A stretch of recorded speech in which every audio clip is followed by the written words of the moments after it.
I was initiated unknowingly. listening It has to this affected my life, and that's where I am. Where I am today, I have nothing to show for. I lost everything. Carol was a prominent journalist of her time, interviewing famous musicians, actors, and entrepreneurs. But her life took a path of damnation when she accidentally interviewed evil spirits. There were times when Carol lived a luxurious life. Being with witch doctors, morticians, mortuary attendants, and evil spirits. Let me just put it that way, because most of my colleagues were scared, but I was daring.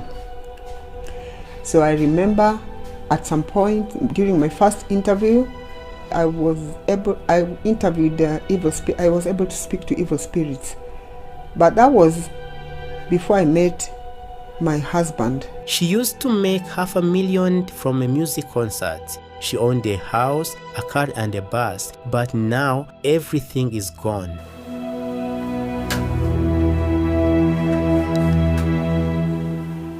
The answer to the big why is witchcraft. Most of you do not believe in ghosts, spirits, or supernatural phenomena. But here we have a woman who made one wrong decision and then there was no coming back. From marrying a witch doctor's assistant to getting a chicken's blood transfused into her body.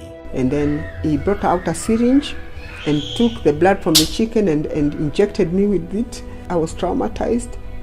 But how did she get caught in the web of evil spirits? How witchcraft damned her? Where does this whole story begin and where does it lead to in Carol's life?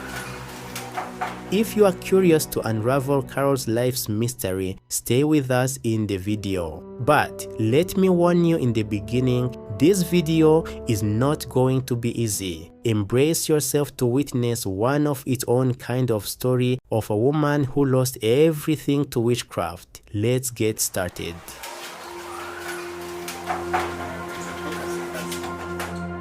My names are Caroline Atieno Nyanga, popularly known as Caroline Nyanga, or CNN to fellow artists and my fans.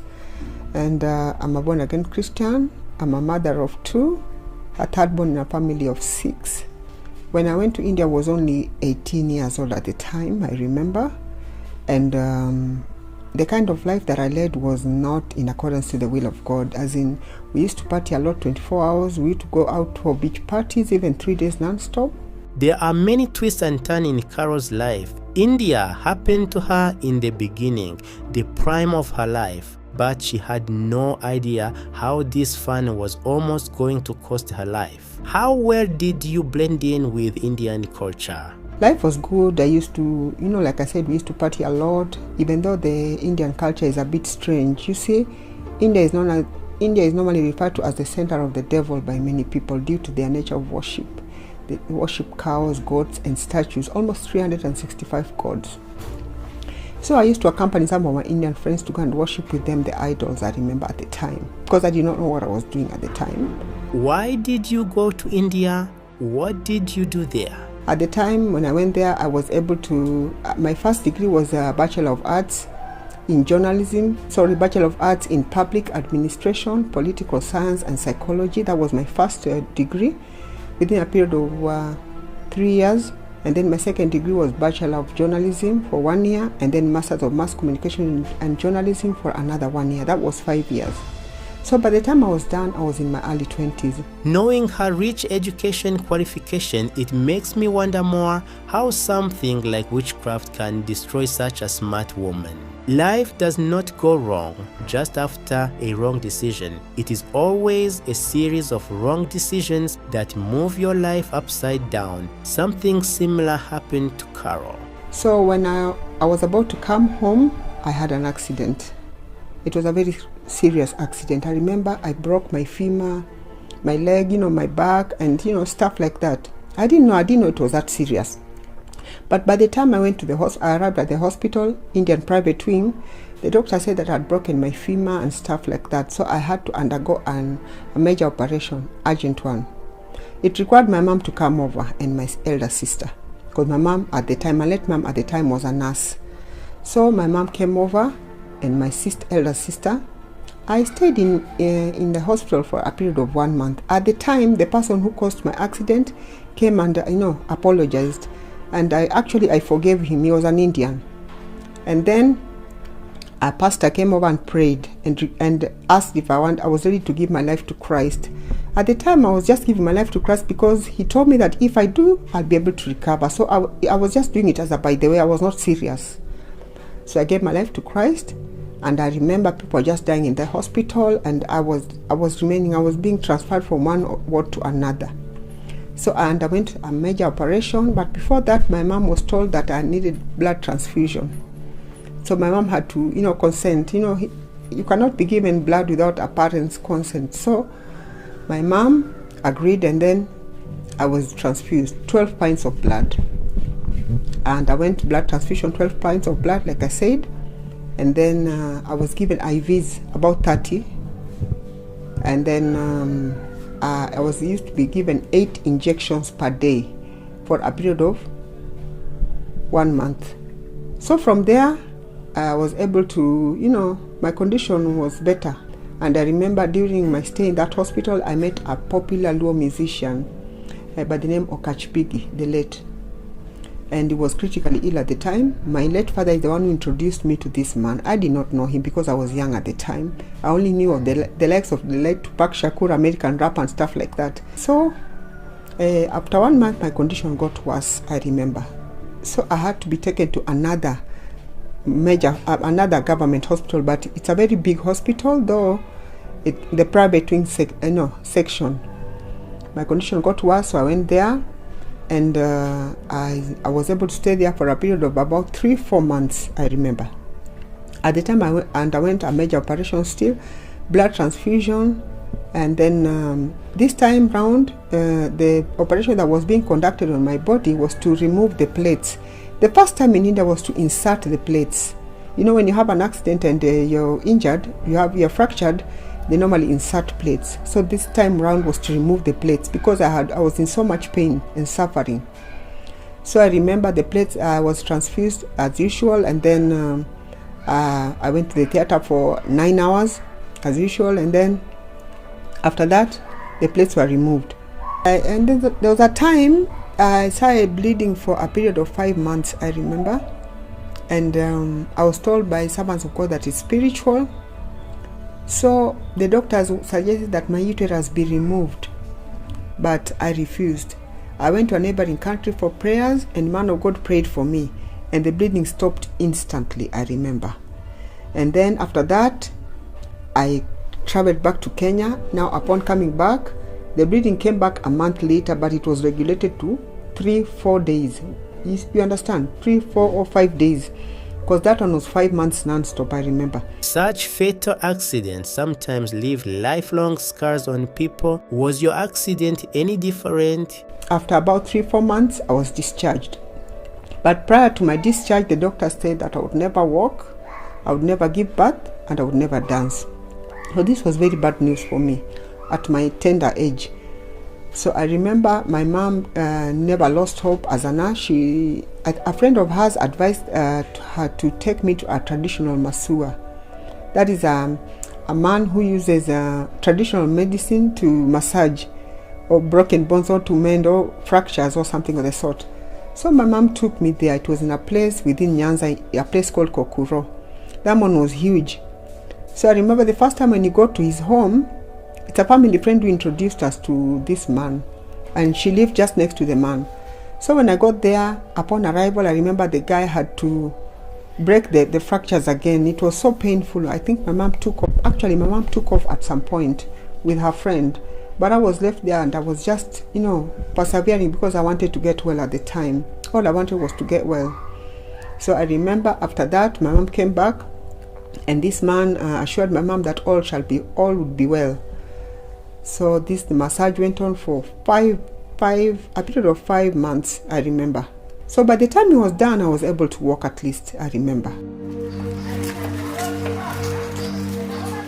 When medicine fails, miracles pave their way in. So once you were back on your feet, how did life turn out then? I was opportune to get a job with a popular media house at the time.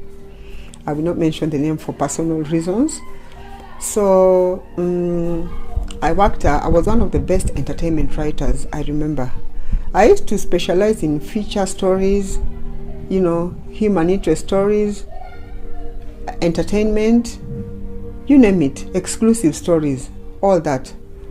So it was all good, I remember. And even at the time, I remember I was opportune to interview a number of musicians from within Kenya, Tanzania, Uganda, let me just say East Africa, Nigeria, Congo, Central Africa, UK, US, you name it.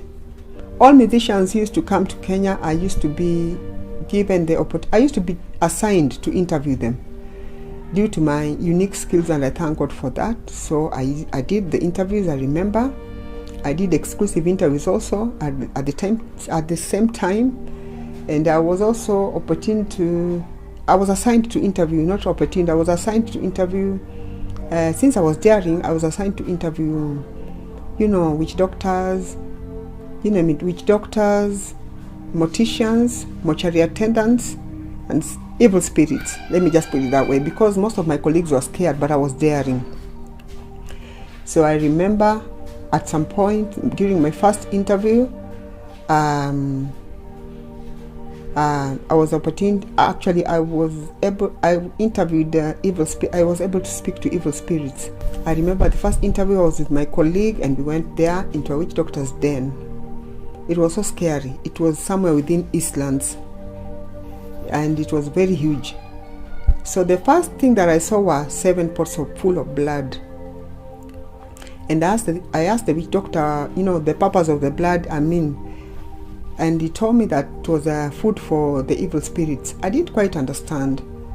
And I wanted to know where the blood were from, animals or what type, human. I don't know what I was getting myself into, but he told me that the blood are from animals. I don't know who are being sacrificed. I don't know.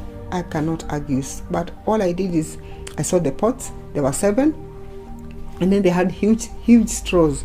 Inside the pots there were huge straws, 7 of them, full of blood.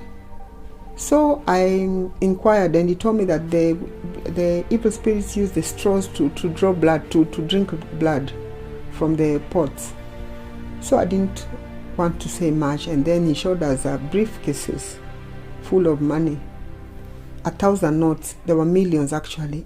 So I remember after this interview, before we began the interview, I was a bit scared. So the witch doctor requested that we go back home and come back after 1 week. So we went and came back a week later. So that week, when we arrived, upon arrival, we were ready. So his role was to entice the evil spirits. I remember. It was so scary, but I don't know. It was too late. We could not just, could not change our mind, because we were already there, me and the photographer. So he began enticing the evil spirits by burning incense, chanting rituals, and using a handbell, I remember. So as the spirits were coming, I think the witch doctor lost control, or rather he went still like a dead person. And we were there. We were so scared with the photographer, and I remember we kept holding hands, because there was no way of escaping. We were already locked inside there with the evil spirits, and the man was still. The man who we were talking to was already still. So we were just there, waiting for the worst probably to happen. So I remember when they came in, when the first one came in, they were speaking in pure Kiswahili, not English, but pure Kiswahili. And they was just saying, "Tuko hapa mwanangu, here I am, my daughter." That was what they said. The first one, the second one, the third. When the 5th one came in, I lost my memory. And then the 6th one, and then the 7th one, and then they were able to restore back my memory. These are evil spirits, remember, so they can do anything. Even the Bible tells us that evil spirits are fallen angels. So I remember my memory was restored back, and I could hardly speak because I was scared. My colleague now was not even saying anything. We kept we just held hands.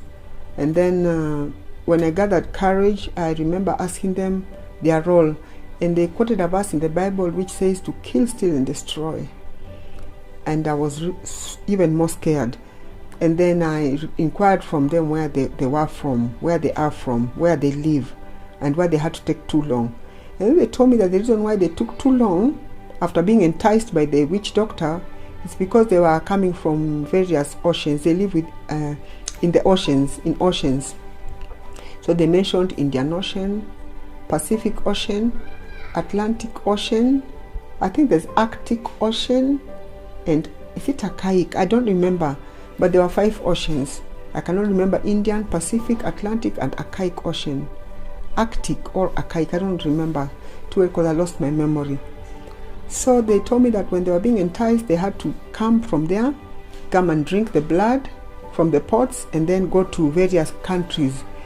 Then they told us that, you see, human beings, when you want to go to the US or the UK, you take like more than 10 hours. Like India, for instance, it takes 7 hours by flight. So they say they only take 5 minutes to fly to any country that they've been assigned to after taking the sacrifices or the blood. And then they go and they enter into that person, and then they bring that person home. That is why you see somebody disappears abroad for 10 years and then comes back home after 10 years. They told me that they've been assigned to do that, so they do that on a regular basis. So then they requested they wanted to talk to my late father. And I said the Bible tells us there's no connection between the living and the dead. And then they requested if I would talk to any of my relatives late. I said no, I refused. The photographer was just quiet, he was not uttering. I think he was in shock. So after the interview, I remember he requested to take a picture of these evil spirits, and they agreed. So he took pictures. As we were looking at the camera, it was a quality camera. We could just see bones, like skeletons. That's what we saw. So he could hardly understand. So he continued taking pictures of the skeletons. He was excited. And then by the time the evil spirits were done now, I inquired from them a lot of things, their role and stuff like that. And then they want me not to write anything negative about them, or they would come for me. They know where to get me. That's what they told me. And I said I would never do that. So I remember after the interview now, when the evil spirits now began leaving, there was no need to entice them because they had already been enticed. So they were just leaving, and you could hear the sound of a bell ringing, like somebody ringing a bell, and they leave one by one. Since that day, Carol's life began changing. Something shifted inside her. She had no idea what awaited her on the road she took that day. However, we have heard that spirits cannot be captured on camera, but your colleague took some photographs, right? How did they turn out? I remember upon leaving, the picture disappeared from the camera. Shock on me, shock on my colleague. We didn't know what we were going to tell the company because the pictures were there were skeletons, then they disappeared. So I didn't know. I was shocked. So after that, I remember I developed complications, health issues, as in I had severe headache. I was not okay at all. Let me just put it that way. I was ill, critically ill, and my colleague too. So I decided to go to the nearest church upon leaving the witch doctor's den. My colleague, I think he didn't believe in these things, so he said he didn't see the need of going to see a pastor. Me, I went, and I remember the pastor prayed for me. I told the pastor that I've had an encounter with evil spirits, and he prayed for me. Deliverance was conducted and stuff like that, and I think that somehow saved my life, because after that I've been undergoing deliverance sessions and prayers with more than 50 pastors, I remember, after that, in different churches. My colleague did not see the need of going to a church or for prayers. Now, 6 months later, one day when I was walking in town, I remember somebody tapped my back. And when I turned, it was the witch doctor, and he told me that the evil spirits were very excited with the story. I remember when the story came out and it was published, it sold, thousands of copies, like never before, I remember. So they were very happy, and they had told me that the story would sell, the evil spirit, I remember. So after the witch doctor, after tapping me on the back, I had to go for deliverance, for prayer sessions again. My colleague refused. 6 months down the line, he died. I remember he fell ill and he died. So I think I'm alive by the grace of God. So after that, even when I got to my house, I could hardly sleep because I could hear things walking within my compound, within my house, within my bedroom. I was just not okay. Things were just walking, funny sounds, I don't understand. I used to go for prayers, but still, things were not working so well for me, I remember. So this went on until at some point, I decided, after the prayer sessions, that my condition, got better. Also, just one of my colleagues wanted a rich man. So the fact that I had an encounter with the evil spirit, she requested that I could take her to a witch doctor's den, which I agreed. I obliged. I went with her, but this time it was a different den. So we went there, but the evil spirit had already connected myself to the evil spirits, remember. So when I went for my second encounter, when I took a friend of mine, the evil spirit said that they know me too well. I've had an encounter with them, because I think they speak amongst themselves. When you visit them, they know. They said that when others leave, others come. So I think they interacted. So when I took this friend of mine, the procedure was the same, enticing them, and then he was able to get this rich man. He was given some concoction to put in his food and drink, and they were able to date for some time, but I don't know, she just disappeared. I didn't know where she went. We lost touch. Carol was not only popular in the living world, but she also gained popularity in the world of the dead. I was assigned also to interview, I remember, morticians in one of the major hospitals. So when I went there, they locked me in with the dead, I remember, for about an hour. I was traumatized. And I remember I wanted to find out the procedures involved in treating the dead. And there were like 5 steps, like formalin, embalming the body, and beautification, and, a lot of things. There are procedures involved. So I went there for about an hour. I was locked in with the dead, like I said. There were youth. At the time, there was a man, a boy and a girl who were involved in a road accident. They had passed on. So they are using their bodies to show me how treatment is done on dead bodies. So I remember they locked me in there, and I was traumatized. And then another time I went to another major hospital also. Now maybe I can just mention the name because it's there. When you die in the house or a road accident, you're taken to a city mortuary. I went there, and I remember it was hectic. It was traumatizing. I was told to walk until the very end, and with the people lying there, some are, have been electrocuted. Hey, it's hectic. It's traumatizing. In short, I walked in, I saw all kind of people who have died in road accidents, men, different in the houses, suicide and stuff like that. I walked in there. I was just doing my job, and then, of course, they spoke to me. And then I also went to Kenyatta, I remember, and spoke to the morticians. I saw how the bodies were being treated for the dead people. And then I went to Nyanza. This time around, I met a madman in the name of, he's not a mortician, he's a mortuary attendant.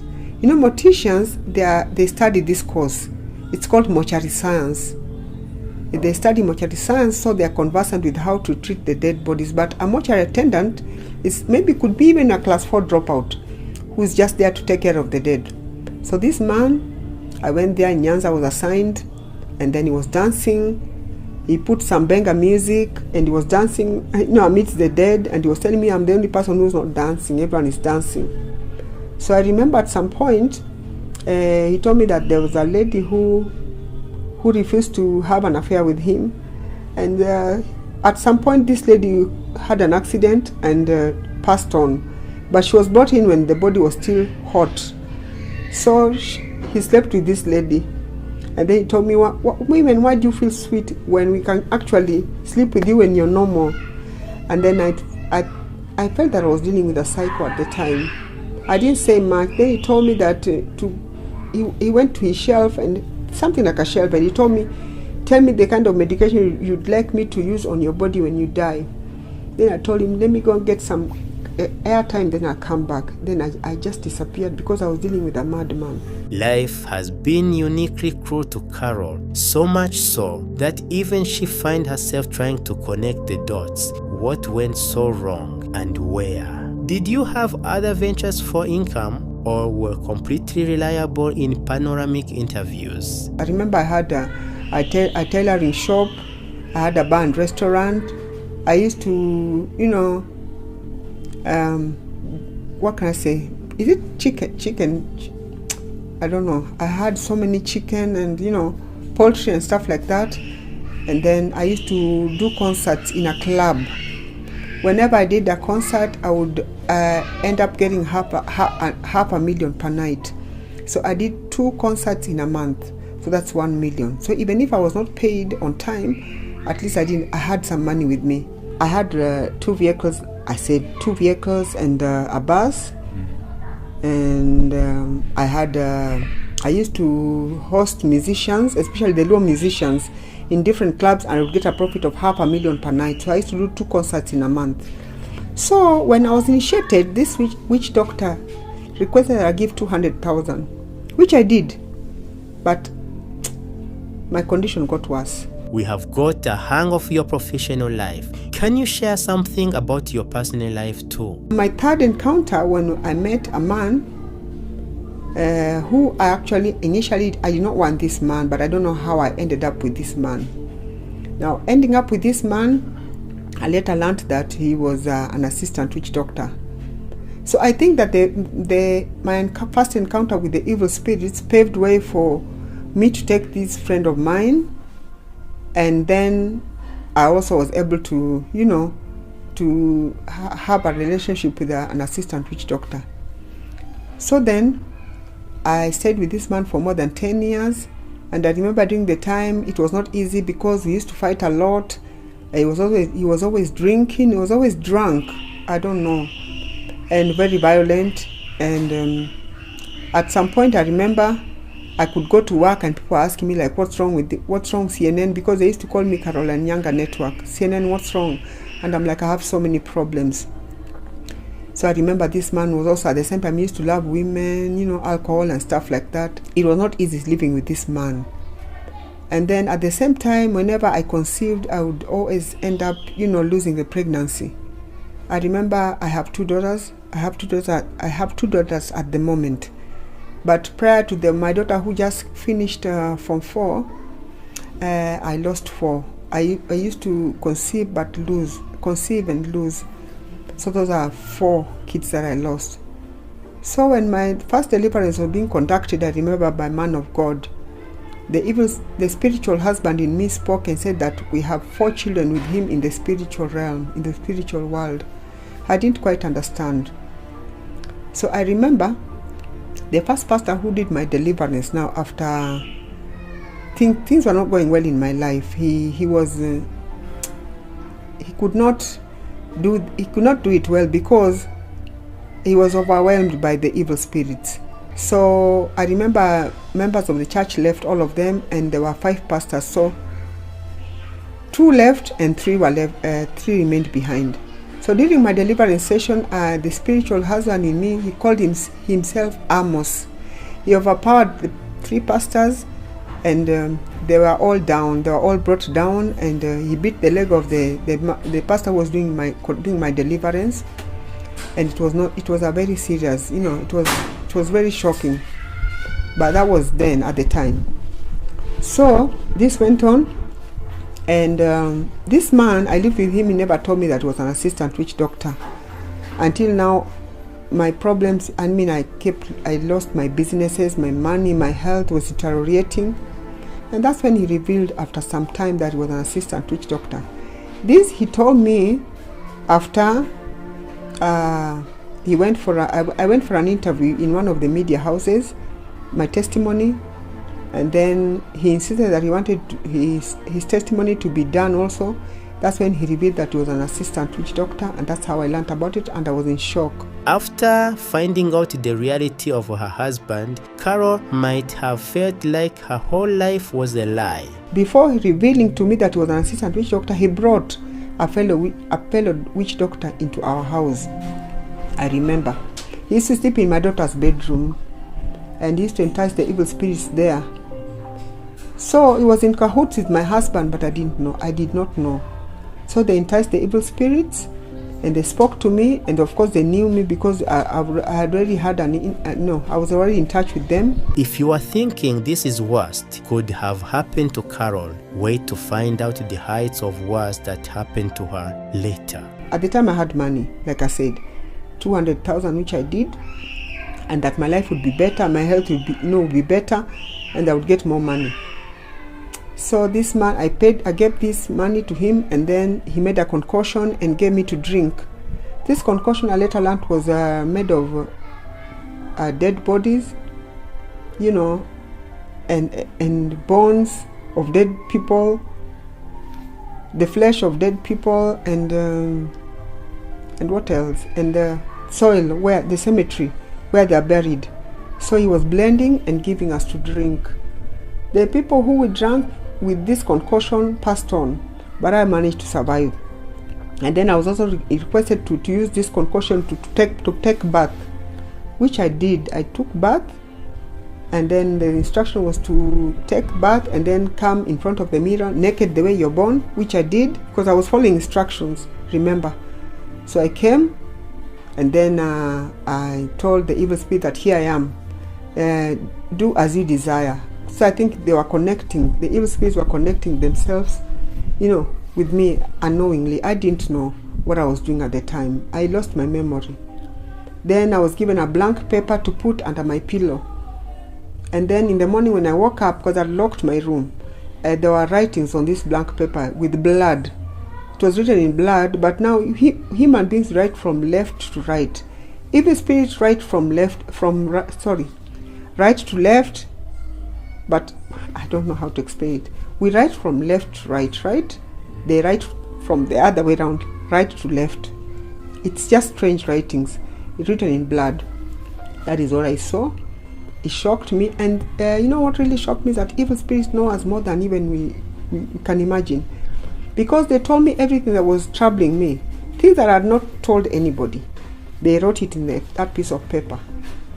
So after that, the witch doctor requested that I buy chicken, and then I did, and then he brought out a syringe and took the blood from the chicken and injected me with it, and took mine and injected the chicken. So I think one person even made a joke and said that I had a blood transfusion with chicken, which is okay. I didn't know what I was getting myself into at the time, but I think after that my condition got worse. I kept losing, my health was deteriorating. I lost the money. I was losing money. I didn't know what was happening to me. I could hardly sleep. With witch doctor who came to our house, who was brought by my husband. One day I inquired. He used to go out and come back. So at some point I insisted. I wanted to know where they were going to. Then he told me that he goes to sleep in the cemetery in the night. My husband used to escort him at 6 p.m. and then he comes back in the morning. So he told me that he goes to one of the major cemeteries within Nairobi, sleeps there, and then he does his stuff for different categories of people until morning. As in, they start from around midnight until 4 a.m. So when I inquired who these people were, then he gave me 5 categories. He told me that there were pastors, politicians, prominent businessmen and women, the youth, and musicians. Those categories. I'm not saying that all of them do that, but there are majority of them do it. There are few of them who don't do it. I'm not here to judge anybody, but I'm just stating what the witch doctor told me. So he said that they go and sleep in between the graveyards, and then he does the enticing and treatment. So when I inquired, he refused to tell me what it entails. So then it was okay. After that, after hearing that, I was shocked. But then I decided to just keep quiet.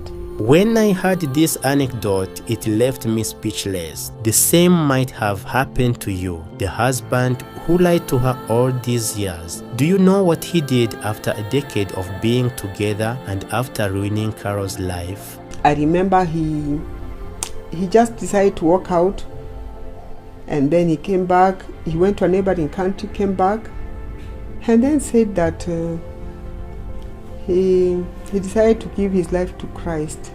So I'm not in a position to judge him, and that he's a pastor, which is okay. I'm not here to judge anybody. So then after that, he decided to remarry. Left me with the kids. The two, of course, the other ones, I lost the 4 kids, but now I have 2. So it was okay. I don't have anything against him. You told that you were living a lavish life and you have lost all of it. So what challenges are you facing now? So the challenges that I'm going through right now, there are so many. Like, I've not had a job for the last 6 years. Because where I used to work, we had issues. You could work even for months, even sometimes a year, and you're not paid. Yet I'm qualified, so I don't understand. And I used to win awards. I have so many awards and nothing to show for at the moment. I have these two girls. I don't know, we are just surviving by the grace of God. But it's not been easy at all, you know, when you're not working. And I have tried applying for jobs, but nothing is working for me. Some of the men of God, I do not want to condemn them, like I told you, but they said my case is spiritual. There are things that were done on me to ensure that people don't help me at all. Like, spirit of rejection was put on me, old age and stuff like that, which is okay. God will fight the battle for me. The battle belongs to God, not me. So basically, like I said, we have nothing at all. I have 2 daughters. There's one that just completed her Form 4, and she decides to join nursing, to do a certificate in nursing. But I have nothing. She requires about almost 100K. I have nothing. I have that form, to show the kind of the requirements that are there. She was supposed to join it in this March now. March around 16th. She's just there. She's like, Mom, when is God going to do this? Open a door, a way for you. Because I'm so tired of sitting in the house. And she's the type who just sits in the house. She doesn't walk around. She just, she's there. She's prayerful. She loves God, but now she's just wondering. I don't know what to tell her. All I normally tell her is that God is faithful. God will come through for us. And she tells me amen. I don't know. So that is the challenge I've been going through. Sometimes even food, it's not easy. My brother, being without a job for 6 years is not easy. So I believe my encounter with the evil spirits, my first encounter, paved way for the second one, like I said, the third and the fourth. And then also the kind of interviews that I used to do affected my life a lot. So life has not been easy. I lost everything that I had. As I'm talking to you, I have totally nothing, but only God. I don't know, God is my refuge. The friends that I had, all of them took off. When you're in trouble, people take off from you. People feel like you're a burden. But God can never tire of us, that I know. Our God is a God of restoration. God is a spirit. He cannot come down, but he uses men and women of influence. So I'm sure men and women of influence are within Kenya, even out there, who are watching me. And God can use you. God can use anybody. We are told that I can put my trust in somebody else, but God has a different plan for me.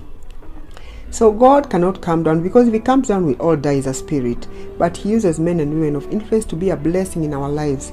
So I believe that God will use somebody at some point, wherever that person is. I do not know if you're watching me or if you're not watching me, but God knows me, because he tells us that even before I was formed in my mother's womb, he already knows me.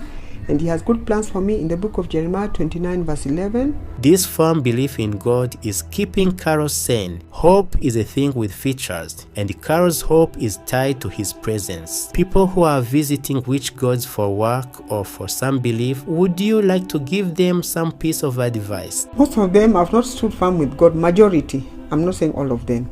And then I've also had Gen Zs calling me that they want to contact witch doctors. Gen Z, my advice is very simple. You're getting yourself in trouble because the witch doctors, they are ungodly. Let me be very honest with you. The devil came to kill, steal, and destroy. So they'll give you that money, but you have to pay for it. Probably through your child, through your parents, or brothers and sisters. So you have to be very careful. Don't rush, into making a decision, just because you want money. Money is not everything. Without God, you'll get this money, but it will not last, and it will also affect your life. So the best thing, seek God above all, because we know that silver and gold belongs to God. The earth and everything in it, the world and all who live in it belong to God. God is the provider. God uses men and women of influence, like I said. So don't rush into black magic, witchcraft and stuff like that. It's just a waste of time. I'm talking, as a journalist, as a mother, and I've been in touch with evil spirits and, black magic. I was initiated unknowingly, and it has affected my life, and that's where I am, where I am today. I have nothing to show for. I lost everything, so I had to pay the price. So that's why I'm telling anybody, if you take your mind to a witch doctor, you're in for trouble. In fact, you're in for the worst, because that's what I'm going through right now. Our curiosity to know the unknown can sometimes cost our lives. Carol is the perfect example of feeding your curiosity and losing it all. Before we end this conversation, would you like to ask anything from our viewers? I'd like to request the viewers to kindly subscribe to my YouTube channel, Caroline Nyanga Network, as in CAROLINE, and then NYANGA, and then network. Kindly subscribe, watch, share for the glory of God. I have testimonies there, and I think if you do that, it's for the glory of God. I'll be humbled, and I don't know. I just thank God for you people, and I know that you're going to do that. For anybody who would like to reach out to me, my number is 0724 58 4443. 0724 58 4443. As my time with Carol and her family comes to an end, I can see I am a different person now. I was unfamiliar with a world that does not even exist around us, but it's affecting people to the core. After listening to Carol's story, I am speechless, and I believe you too would be. Sometimes life takes a path that we never planned to take, and everything goes out of our hands. A similar happened to Carol. She is a well-read woman with experience of how to work with celebrities. You can reach out to her to help her with work or whatever way possible. But the least all of us can do is share Carol's story with people around us, so we can learn and be aware of the alluring, superstitious world around us. I salute Carol for bravely handling every situation in her life and for being forgiving towards people who wronged her. It takes courage. My name is Nameless Campos, and this is AfriMax English. Remember to subscribe and share Carol's painful yet inspiring story with the world.